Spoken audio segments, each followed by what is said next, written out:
آج ہم ایک بہت ہی دلچسپ موضوع پر بات کرنے والے ہیں، ایک ایسی حالت جسے جریان کہا جاتا ہے، اور ہم دیکھیں گے کہ ایک پرانے متن میں اس کے بارے میں کیا لکھا ہے۔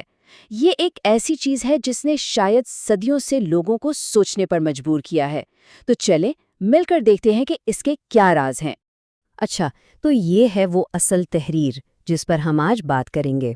دیکھیں، ہمارا مقصد صرف لفظ بلفظ ترجمہ کرنا نہیں ہے، بلکہ ہم یہ سمجھنے کی کوشش کریں گے کہ اس میں اصل میں کہا کیا جا رہا ہے، اس دور کی سوچ کیسی تھی، لوگ کیسے سوچتے تھے۔ تو سب سے پہلا اور سب سے اہم سوال، آخر یہ جریان ہے کیا؟ یہ تحریر اس کی تعریف کیسے کرتی ہے؟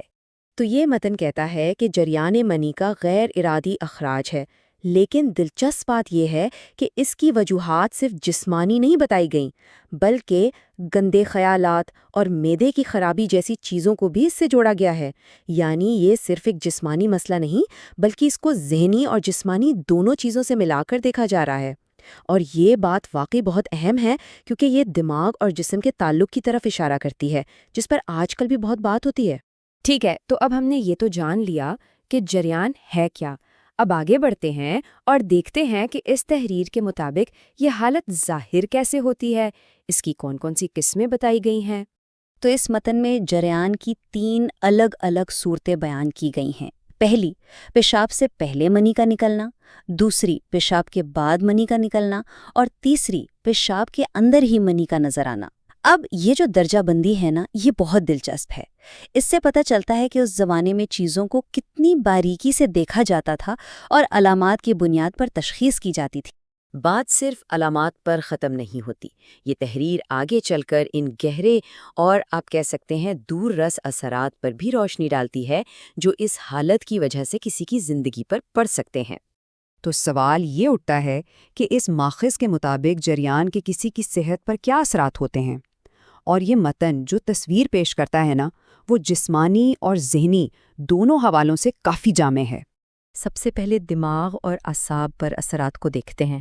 کہا گیا ہے کہ اس سے دماغ اور یادداشت کمزور ہو جاتی ہے، بینائی پر اثر پڑتا ہے، اعصاب کمزور ہو جاتے ہیں، جس سے خوف اور دل کی دھڑکن تیز ہونے لگتی ہے، اور ساتھ ہی ایک ہر وقت کا چڑچڑاپن طاری ہو جاتا ہے۔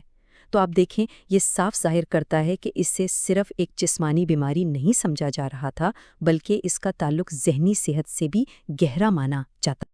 اور پھر بات آتی ہے جسم اور سماجی زندگی پر پڑنے والے اثرات کی۔ اس میں لکھا ہے کہ چہرے کی رونق ختم ہو جاتی ہے، جسم کمزور اور سست ہو جاتا ہے، کام میں دل نہیں لگتا، ٹانگوں اور کمر میں درد رہتا ہے، شدید اداسی چھا جاتی ہے، اور یہاں تک کہ لوگوں سے ملنے کا اعتماد ختم ہو جاتا ہے اور محفلوں سے خوف آنے لگتا ہے۔ یعنی یہ حالت صرف انسان کو اندر سے ہی نہیں بلکہ باہر کی دنیا سے بھی کاٹ دیتی ہے۔ لیکن اس سب کے بعد آخر میں یہ متن ایک بہت ہی آپ کہہ لیں طاقتور استعارہ استعمال کرتا ہے، یہ بتانے کے لیے کہ اس کا حتمی نتیجہ کیا ہوتا ہے۔ اور وہ استعارہ ہے، زندگی کا چراغ ٹمٹمانے لگتا ہے اور اس کی روشنی کم ہونے لگتی ہے۔ سوچیں ذرا، یہ کتنی گہری بات ہے۔ یہ صرف ایک بیماری کا ذکر نہیں ہے، یہ کہہ رہے کہ انسان کی زندگی کی جو اصل توانائی ہے، جو چمک ہے، وہ ختم ہونے لگتی ہے۔